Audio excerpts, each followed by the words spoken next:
Tadinya saya mau ngambil air, kelihatan ada plastik. Saya lihat itu orang nyangkut di batu itu. Ini Emi. Iya. Siapa sini? Iya. Yang nyuruh siapa, Boy? Yang nyuruh? Diam.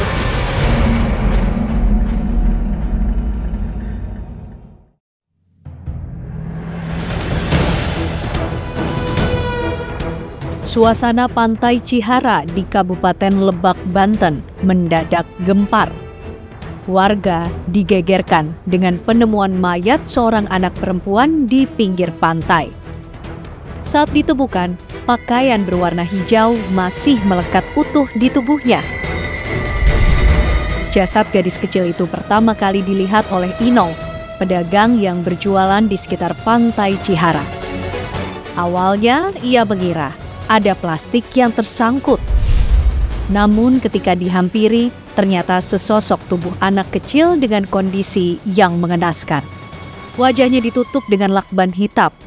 Tak hanya itu, pada tubuhnya juga tampak sejumlah luka. Tadinya saya mau ngambil air dari belakang warung saya, kelihatan ada plastik kayaknya, ada plastik di situ. Tiba-tiba saya lihat itu orang nyangkut di batu itu. Terus saya cari ke situ. Dia terlentang di situ tuh orangnya.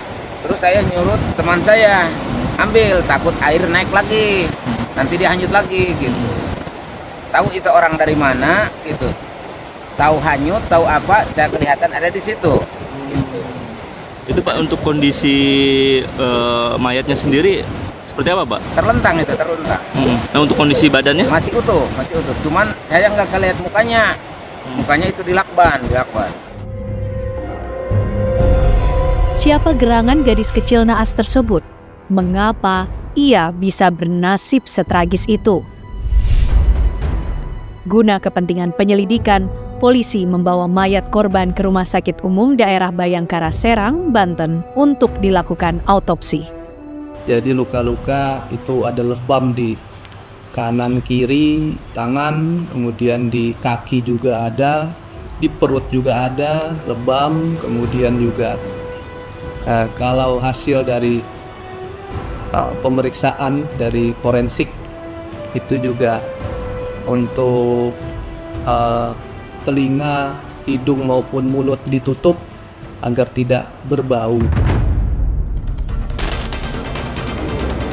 Baju warna hijau serta celana pendek yang masih melekat pada tubuh korban menjadi bukti awal yang menguatkan bahwa korban adalah Akila. Ya, Akila Tunisa Priska Herlat, anak perempuan berusia 5 tahun ini dilaporkan hilang oleh orang tuanya pada 17 September silam. Sebelum dilaporkan hilang, terakhir kali Akila diketahui bermain ponsel di dalam rumah kontrakan orang tuanya di perumahan Bukit Baja Sejahtera, Kota Cilegon, Banten. Saat itu ia ditinggal sebentar oleh ibunya. Namun setelah kembali, keberadaan Akila bak hilang ditelan bumi. Anak kecil tak berdosa itu harus mengalami nasib mengenaskan, menjadi korban penculikan serta pembunuhan sadis. Namun dari keterangan orang tua korban, diketahui ibu korban pernah mendapat ancaman pembunuhan. Berawal dari pinjaman yang dilakukan oleh ibu korban ini, setelah itu beliau sering mendapatkan teror seperti itu. Teror berupa ancaman di WA, akan saya bunuh baik dari anak maupun suami dan sebagainya. Dari sejumlah petunjuk yang diperoleh, tak lama bagi polisi menangkap para pelaku. Ini siapa? Yang? Kamu siapa? Kamu Yang kan? Siapa? Sini. Ini siapa? Ini siapa? Yang. Ini siapa ini? Ini yang. Apa ini? Enggak boleh di depan. Ini Emi. Iya. Udah. Berselu kamar berselu. Ini Emi. Ini kamar siapa sini? Emi. Kamu di Cilegon ngapain kemarin? Jujur. Jujur. Udah kena kamu kena. Sekarang hujan di mana? Yang fokus enggak? Fokus. ada apa nih? Ini fotonya nih kalau percaya nih. Iya.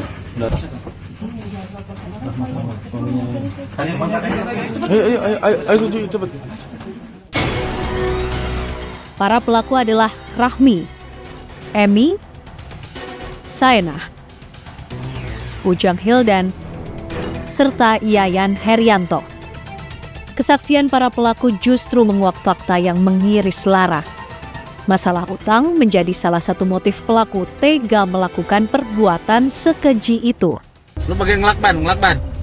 Apa yang lu lakban? Yang nempeleng siapa yang nempeleng? Giginya sampai rontok, diapain? Diapain? Yang ngedudukin siapa? Kamu bukan apa? Yang ngedudukin siapa yang ngedudukin? Kata aja lu nyuruh bakar lu. Lu kan yang nyuruh bakar mayatnya? Kamu dasarnya apa matiin bocah itu? Kenapa lu bunuh? Suruh siapa? Siapa yang nyuruh? Iya, kenapa disuruh kamu kasih uang bagaimana? Yang nyuruh siapa, boy? Yang nyuruh siapa yang nyuruh? Jawab. Siapa? Sebutin namanya. Tak hanya itu, pelaku lain dijanjikan mendapat bayaran sebesar 50 juta rupiah. Ya, ada angka di balik hilangnya sebuah nyawa anak tak berdosa. Motif ekonomi yang begitu mendasar ternyata menjadi pendorong di balik tindakan biadab ini. Alasannya apa nyuruh? Berapa ngomong? 150 juta. Siapa yang punya utang itu? Oh gitu, ditagih kesal kali. Terus kamu ngeburu itu, kamu apa namanya diupahin itu gimana itu? Ya, terus? Kok mau? Kamu sakit hati kenapa? Hah? Kalau bantu mereka dikasih duit emas atau apa? Atau sukarela? Gajian berapa ngomong? Berapa? 50 apa? Tak hanya itu, sejumlah fakta mengejutkan terungkap dari hasil penyidikan polisi.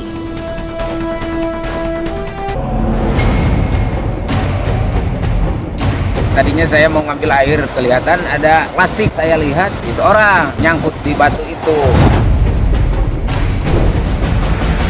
Ini Emi. Iya. Siapa sini? Iya. Yang nyuruh siapa, boy? Yang nyuruh siapa yang nyuruh?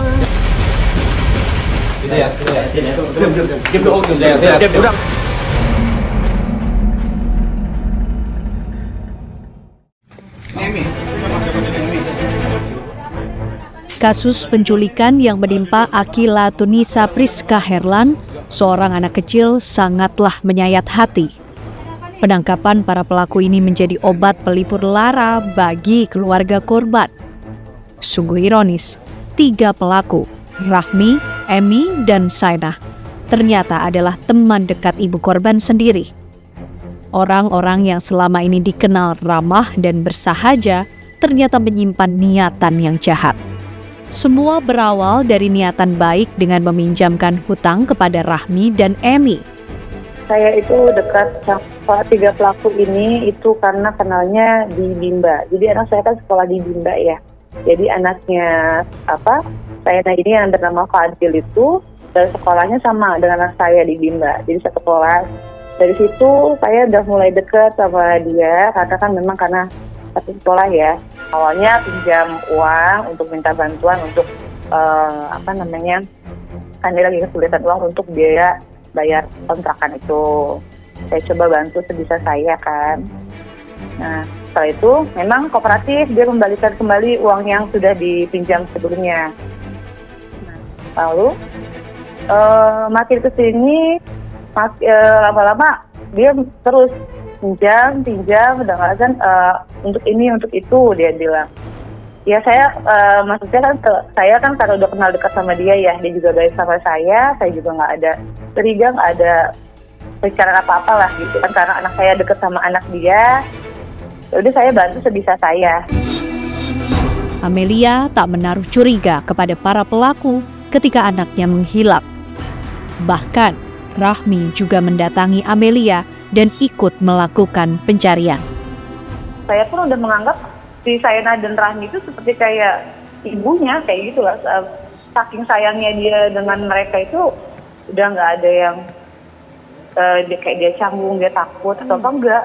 malah deket banget sama mereka berdua ini. Pada saat saya sedang mencari saya itu, si Rahmi itu datang menggunakan ojek, dia datang, terus dia nanya, kenapa Mel, kenapa, dia bilang, iya bun, tak bilang Akila nggak ada di rumah, udah dicari belum, coba mungkin lagi main kali ke Arisa atau ke Fatira ke temennya Irfan. Udah dicari ke semua temennya nggak ada, tak bilang gitu. Handphone juga nggak ada dibawa, entah dibawa sama dia atau gimana ya. Pokoknya handphone nggak ada. Terus ya udah akhirnya saya sama suami lanjut mencari kan. Terus dia bilang, bunda ikut cari ya. Peristiwa tragis ini juga mengungkap sebuah jaringan kejahatan yang begitu kompleks, melibatkan sejumlah pihak yang saling mengenal dengan 3 motif yang berbeda, yakni masalah utang piutang, sakit hati, hingga hubungan asmara sesama jenis antar pelaku. Adanya masalah utang piutang. Yang kedua, terkait masalah mereka merasa sakit hati karena menurut mereka ibu korban ini sering memarahi mereka. Dan yang terakhir itu, menurut keterangan dari si SA atau tersangka SA itu, dia merasa cemburu karena dia merasa bahwa saudara RH ini dekat dengan ibu korban.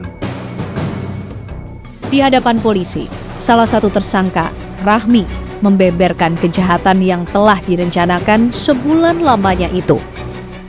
Sekitar sebulan yang lewat lah. Tapi saat itu dia mengajak hanya untuk mengikat ibunya korban. Jadi 1 bulan yang lalu sudah direncanakan ya oleh kalian bertiga, seperti itu? Itu dari pasangan sama saya waktu itu yang mengajak seperti itu, Bu. Oh, dari pasangan sesama jenis Anda? Iya. Anda berdua merencanakan itu ya? Tidak, Bu, bukan saya, dari pasangan sesama mengajak saya. Oh, dan jadi demi, tapi saat itu saya tidak menyanggupi saat itu. Baik. Lalu apakah Anda tahu ancaman hukuman dari perbuatan Anda ini?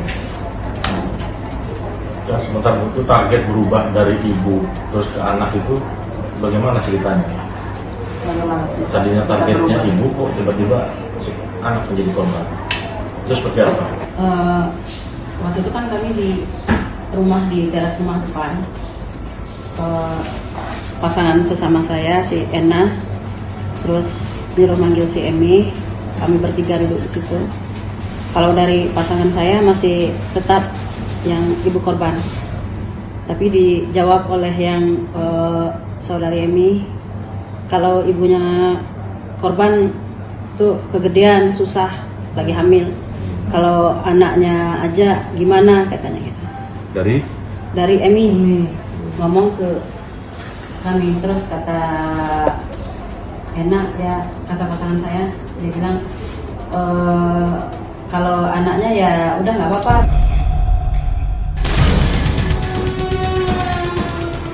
Kasus ini menjadi pengingat bagi kita semua tentang pentingnya kewaspadaan dan kehati-hatian dalam menjalin hubungan dengan orang lain. Tidak semua orang yang kita kenal memiliki niat baik, bahkan di lingkungan yang paling kita percayai sekalipun.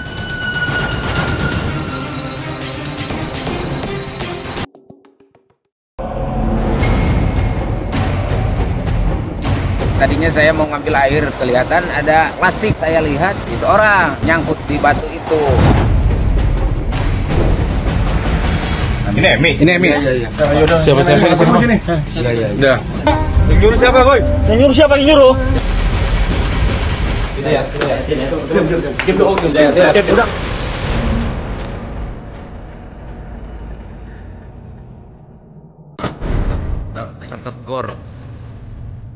Petaka akibat lilitan utang piutang pun juga terjadi di Desa Sukakerta, Kecamatan Jatiwaras, Tasikmalaya. Penemuan jasad seorang wanita dalam karung berwarna putih di bawah jembatan Sungai Cipinaha membuat gempar warga sekitar. Korban ditemukan dengan kondisi yang sangat mengenaskan. Anak-anak kemarin habis cari ikan-ikan, pas lihat ada karung, dilihat-lihat, didorong-dorong, ternyata orang. Petugas bergerak cepat mengungkap kasus tersebut. Terungkap, korban adalah seorang nenek yang dilaporkan menghilang sejak Jumat 13 September 2024 lalu.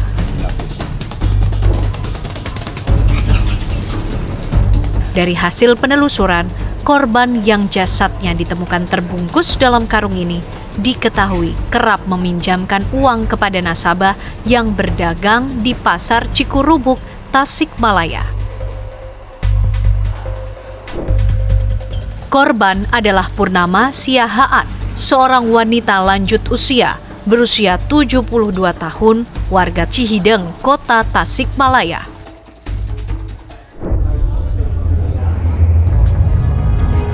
Dari hasil pemeriksaan maraton dan olah tempat kejadian perkara, polisi akhirnya menetapkan Hidayat sebagai tersangka tunggal pembunuhan. Pria berusia 49 tahun yang bekerja sebagai pedagang di Pasar Cikurubuk diketahui salah satu nasabah yang berutang kepada korban.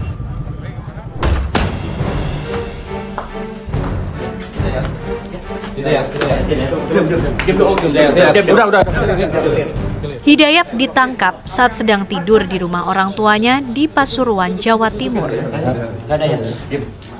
Ya, kesal atas utang yang tak kunjung lunas dan merasa sakit hati saat korban menagihnya menjadi alasan Hidayat menghabisi nyawa korban dengan cara yang tak berperi kemanusiaan. Adapun motif rekan-rekan yang mungkin selama ini ditanya pada kami, motifnya karena yang bersangkutan sakit hati rekan-rekan, ya, berkaitan dengan riwayat sebelumnya antara korban dan tersangka memiliki riwayat utang piutang, ya. Pada saat terakhir ditagih, korban pada saat itu sedang tidak memiliki kemampuan untuk bayar dan minta rekomendasi, namun pada saat itu korban tidak menyetujui keinginan daripada tersangka, sehingga tersangka merasa sakit hati dan pada saat itu juga tersangka melakukan kekerasan sehingga mengakibatkan korban meninggal dunia. Sementara, menurut kriminolog Untung Sumarwan, kasus utang piutang kerap menjadi pemicu terjadinya penganiayaan yang berujung kematian. Kondisi ini terjadi akibat emosi yang tak terbendung. Tak jarang, umpatan-umpatan kasar yang menyayat hati pun kerap dilontarkan yang dapat memicu pada tindak kriminalitas. Kasus-kasus seperti ini biasa terjadi kalau setiap dalam posisi sudah terdesak gitu ya. Baik korban maupun pelaku biasanya melakukan berbagai upaya dengan cara apapun.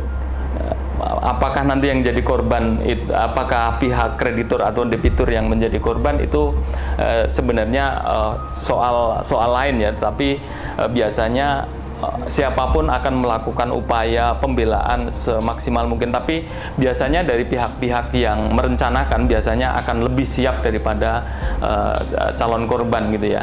Calon korban biasanya tidak melakukan persiapan tapi melakukan upaya apapun untuk membela diri gitu ya. Jalan pintas meminjam uang kepada relasi kerap jadi alasan bagi seseorang agar bisa cepat memperoleh cuan. Padahal meminjam uang di lembaga resmi dinilai jauh lebih baik meski sering dianggap rumit. Hal seperti ini sebenarnya bisa diantisipasi kalau kedua belah pihak menyadari atau setidak-tidaknya mereka tahu gitu bahwa ini soal kepercayaan saja gitu, bukan hal-hal yang apa ya istilahnya, kalau misalnya saling mengingkari tentu saja akan menjadi masalah gitu ya. Akan lebih baik kalau hal-hal pinjam meminjam seperti ini sebenarnya ada lembaga-lembaga yang resmi yang bisa dipertanggungjawabkan secara hukum, ada artinya pihak-pihak yang memang sudah diatur sehingga hal-hal atau kejahatan-kejahatan seperti ini bisa dihindari. Ya, lantaran utang bisa menjadikan seseorang menjadi malaikat pencabut nyawa. Alih-alih mengatasi masalah ekonomi, justru malah menyeret mereka ke dalam jeruji besi.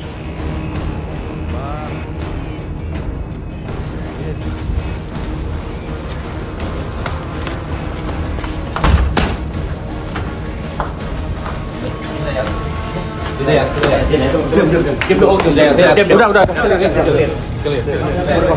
Apa yang santai? Tutup.